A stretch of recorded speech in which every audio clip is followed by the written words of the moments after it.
Hey folks, Fernando doing another video for the Modern Survivalist, and today I'm going to be talking about the one bag you most likely will ever end up needing and you probably don't have. You probably have a bug out bag, you have a war rig, a vest full of magazines and plates and armor and whatnot, and there's a good chance you don't have something like this, what I called a VIP bag, a very important papers bag. You can call it whatever you want. Basically, the idea is something very compact with certain essentials that you have ready to go if you cannot take anything else.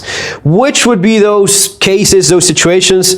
Something happens, your house starts burning down, you just don't have time to drag a big bag, weights 20, 30, 40 pounds, or your entire collection of guns. There's a flood, you have to swim so as to save yourself. You're hurt, you have to drag a loved one out of there as well. Whatever is the case, whatever is happening, or you just have to go very fast, you have to move very fast because someone has broken into it and starts shooting and they're not leaving, and you just have to get the hell out of there very, very fast. You may end up being injured, you may be hurt, you may have to carry someone else or something else that you definitely need. Whatever the case is, you want something that is super compact and has basic essentials, the things you wouldn't want to leave your house without when you have to lose everything else. Is this an inch bag, the I'm never coming home bag?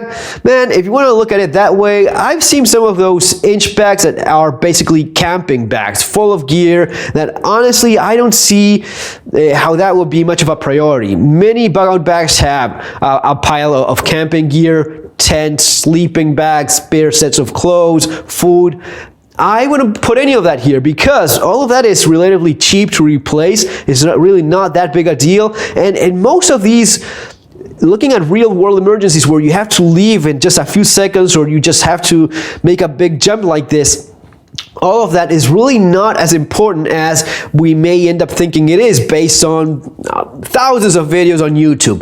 If you look at some of the serious, drastic decisions that people had to make, I'm thinking of places like, for example, in Venezuela, where people had to leave behind everything, lose everything because the government is basically chasing you away and you just have to walk across the border. Look at how Mexicans, guys, think about this for a second. Look at how Mexicans cross into the United States when they walk across the desert. They just have water so as to not die, and basically that's it. Very little else. There's cases in which you just cannot drag a pile of crap with you. Look at people that had to flee eastern Ukraine when the Russians were invading, and they just had to leave with whatever they could put together. If you have time to get your car, fill it up with stuff, fantastic. Now, this is not that. This is when you just have to go with the bare minimums, losing pretty much everything else. So, if you have the time to grab this plus a bug out bag, you go with that. If you have the time to grab this bug out bag, car keys, fill your car with stuff, go with that as well. If you have to rush with nothing but this is the stuff you will have. You will have, first of all, your more important basic documents, the ones that are either impossible to replace in a short period of time or very difficult to do so. Birth certificates, important documents that you may have, stuff from your accounts, especially passports. This is a big thing that you want to have in this bag. Why? Well, because if something goes really south very fast and you just want to get the hell out of there, and I mean entirely out of there, you have your passports. And man, if you think this is never going to be happening to me, there's literally millions of people that thought they never have to do any of this and they still had to one day.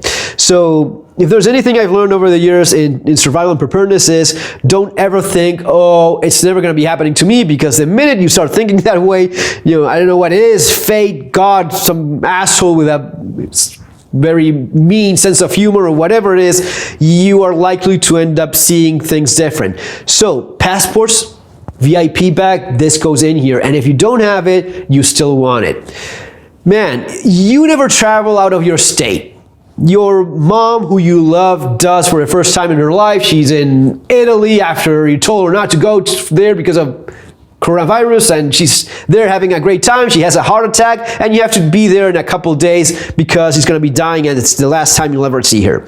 You want to do that? If you don't have a passport, you'll not be able to do so. If nothing else, think about it in that way. Basically, take my word for it, you want to have passports and you want to have them in this bag. Another thing you want to have in this bag is whatever cash you have. Most Americans don't have all that much cash. I think it's like 40% don't have even $400 for an emergency. And the same is for most people around the world. Most people really don't have any serious amounts of savings. You want to build up some savings. Whatever it is you have, you're going to be putting it in this bag, because this is what you take when you cannot take anything else. And you definitely will want to have some cash. Cash is king, even if it's losing value and all that stuff, and we'll get to the alternatives in a second, but you want to have cash. The more the better, of course. Ideally, you would have cash just to, you know, rent a place and live for a few months, and enough cash for plane tickets for every family member. That would be ideal. If you're not there, that's okay. You have whatever it is you have. You keep it in a Ziploc bag. If you have more money, you may want to have that in a sealed in a food saver type of seal. That's going to be even better. It's thicker plastic and it's airtight, and that paper money is going to be preserving itself a lot better when it's sealed, airtight, that sort of in that way. If not, Ziploc bag just works as well, and you probably have something like that already around the house. Then we're going to be talking about precious metals. Whatever precious metals you have, you want to keep them in this bag as well. Again, it is the thing you take when you don't take anything else. So am I going to be taking clothes worth $50 in the used charity shop kind of thing? It doesn't really make a whole lot of sense. If I'm just leaving with nothing, I want to have something that's has a lot of value packed in a very compact form. Silver is a classic way in which most preppers end up going, and it's perfectly fine. It's a perfectly viable option. These silver eagles, each one of these is going to be costing these days like $30. And when everything goes to hell, silver will still retain its value, like we talked about in so many previous videos. Now, there's something to be said also about gold, and my friend Matt Bracken mentioned this in our weekly live stream this past Saturday. By the way, every Saturday 3 p.m. you want to see those because they're a lot of fun and we talk about a bunch of stuff. But the thing is, this is a far more compact form of precious metal. Your little 1/10 of an ounce of gold, right? This is going to be worth almost 20 of these. Even, yeah, I think that even today it's like, well, let's suppose gold is like $2,000 an ounce, so this is going to be $200, and this, well, now it's $30, but until not that long it was $20 each. So yeah, you're going to be needing like 10 of these, 15 or now, or something like that, so as to replace this. Now look at the difference in terms of weight and how compact it is. Now I actually went through a little bit of this when I left Argentina myself. I had a certain amount of silver that I had accumulated over the years, and when I put it all together, I realized, man, it is a serious amount of weight, and if I had even more, maybe it would have been complicated for me to take all that silver with me. So I started appreciating gold a lot more. I think it's, you know, you want to have covered different bases. So you want to have silver. Keep in mind that there's going to be a certain weight limit in which this is not going to be all that practical for you, and this becomes a much more attractive option. And yeah, you want to have these capsules just to preserve it as best as possible, especially when you're going to be selling gold. If it's not kept in pristine condition, it's going to be taking away from its value. Some people are a little bit funny regarding that. Don't just think that just any piece of gold will do. Usually dealers will want to have, or they're going to be paying better, they're going to be paying more reasonable fees when your gold is recognizable and in good form, in good shape. So keep all that in mind. Then we have our digital components here in our little bag. Keep in mind, all of this fits here. It could be like one of those fanny packs. You know, it's a fanny pack, as silly as they look, you can use it like a little bandolier or just put it around your waist like it's intended to be used, and you have your hands free so as to save someone else or pull someone else from the rubble, fire, or help someone that's injured, or help yourself as you're making your way out of there, injured, hurt, and such. Right. Your USB flash drive memory stick, sure, you want to have these with your important documents. One of the things I think is a good idea to have is a secure USB memory. like this one. This is an iron key. These are a little bit more pricey, but these are the high-end type of encryption thing. This one is a little bit old by now, but it's still a very highly rated level of security.Maybe it's overkill, I'll be completely honest. Maybe with your SanDisk and the encryption that it has, maybe that's more than enough. But these are specifically made for, you know, even someone that knows what he's doing. He's not going to be able to unlock this. Even the components inside for hard hacking, it's all full of epoxy glue or something like that. It's just nearly impossible to hack one of these. So it's one of the best options that you have. There's probably something even better these days. Now I saw that it has a fingerprint thing. That may be another way to go.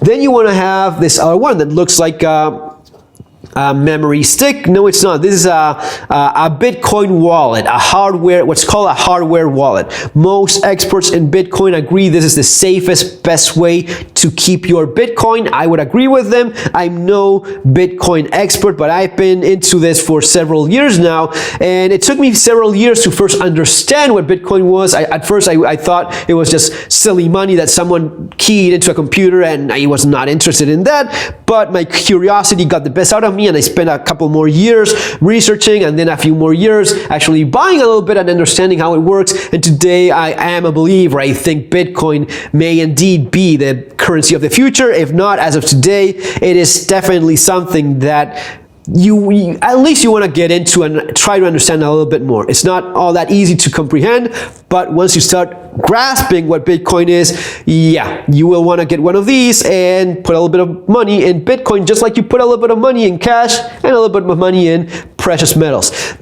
Without making the video super long, this is the way in which you pretty much ensure this is the equivalent of having your Bitcoin like this, just like you have your precious metals like this. No one has their Bitcoin in their hands. Even if you have $1 million in Bitcoin, you don't have the actual Bitcoin. What you have is the key so as to access your Bitcoin in the blockchain, in the ledger where all Bitcoin is recorded, what Bitcoin belongs to each one. So no one ever owns the actual Bitcoin. You own the keys to access that Bitcoin. People have committed suicide over losing their keys. So it's a big deal to keep your Bitcoin keys safe. There's no other way of accessing that if you lose it. It's just impossible. It cannot be done because of blockchain, which is as revolutionary as Bitcoin itself. It is very interesting. Goes beyond this video, but this is the best way in which you keep your Bitcoin. This is what I recommend. And nothing stops you from keeping some there, keeping some in a paper wallet, which is just a piece of paper, or keeping some of your Bitcoin, the keys in your cell phone wallet, and you have something there accessing Coinbase, which is the one I recommend and the one I use myself, and I'll leave the links for that there as well in case you're interested in buying some. One thing that I almost forgot is among these passports, I have what is this different passport. This is a pet passport. When have you ever heard a prepper or a survivalist talk about pet passports? Well, here I am doing this for you. A pet passport is surprisingly difficult to get. It takes quite a bit of long time, and you're not going to be getting it in a short amount of time. If you're in a rush, you're out of luck. You're going to be either having to put a bullet in your puppy's head, leaving it behind, whatever is happening in the middle of a horrendous disaster. If you don't have this document, that pet is not going with you. Even if you could, maybe you have a little bit of time, you have a few days, you have the money, you buy a couple plane tickets, you have your dog, you go to the airport. If you have this document, that dog travels, or that cat, or whatever it is. Usually it's going to be dogs and cats that you're able to get these sort of documents for. If you have this ahead of time, that animal, that pet of yours, that beloved fluffy creature is safe and will travel with you. If not, it's done. It's just not going to be getting on board of that plane, that boat, whatever it is that's crossing that border. That's pretty much how it works. So if you have a pet that you actually care for and you wouldn't want to leave behind in the middle of a disaster, if you have the option, I love animals like as much as the next guy. If I have to choose, I will make that choice rather fast. I understand it's a beloved pet, but it's still an animal, doesn't come close, but I do have one myself because I move around and I just have that. One more thing you want to have in your VIP bag is a spare set of keys for your house, house, for your car. Again, house burns down. You grab this and you have your car parked outside, but the keys were left when you walked into your house last time. You threw it in a sofa, whatever. You just didn't have the time to find it because you just lose it like you do all the time, and you don't have the keys for your house or the keys for your car. If you have your spare set here, at least you will have a way of accessing that car. Maybe some more gear that you keep in your vehicle. You're going to be easily accessing that and not have to break a window or just, you're kind of screwed if you don't have your car keys, even if the car is perfectly fine outside. So, spare car keys, spare house keys, and whatever keys are important, you will have those there. Finally, these three right here.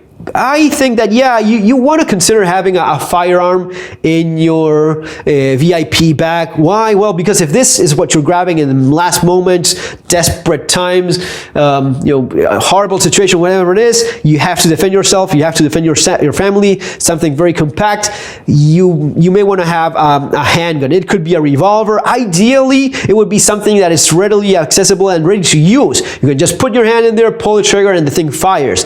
That means you're having a holster of some kind, or of having like a double action revolver, or most people will likely go with a Glock, which is very standard. And if it's the only gun you have left, a Glock is a great way to go. This is another way to go. This is my HK-P7 M4 M13, and it is very similar to my HK-P7 M8, which is a gun everyone in my family shoots pretty well, basically better than any other gun we own.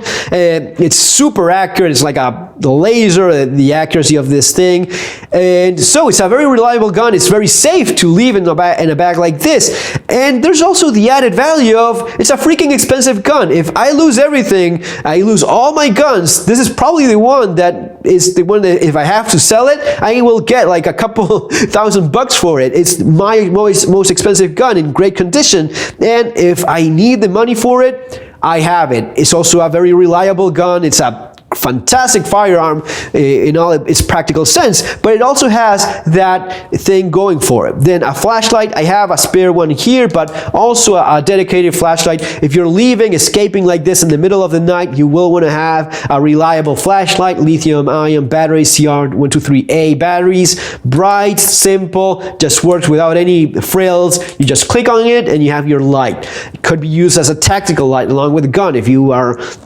last-ditch self-defense. And then finally, a multi-tool. Some kind of tool, and the best tool in my opinion to have is a multi-tool. For its size, weight, doesn't get a lot better than this.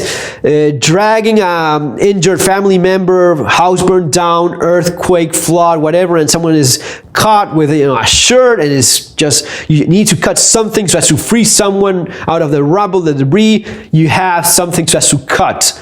You have something so as to cut open, cut a little bit of metal even with the file that you have here. At least you have some kind of tool if you lost absolutely everything else. Folks, I hope you enjoyed this little video of mine. These contents are described here in Street Survival Skills, where I go through different packs and bags you may want to have ready. I'm trying to find this right now, not going to be easy, but I describe different bags. You want to have your bug out bag, you want to have your car kit, you want to have your VIP bag, which is the one I just described here. You may want to have a get home bag, which you may keep it in your vehicle as well. You may keep it in an office, but I describe a few different kits that you may want to have, you may consider having, so as to have the most versatility and the best chances of getting through when times are tough. Folks, the links for my books are going to be available following the links below there in Amazon. Have an awesome day. Subscribe to the channel. Share this video with people that may be interested. See you on the next video. Take care.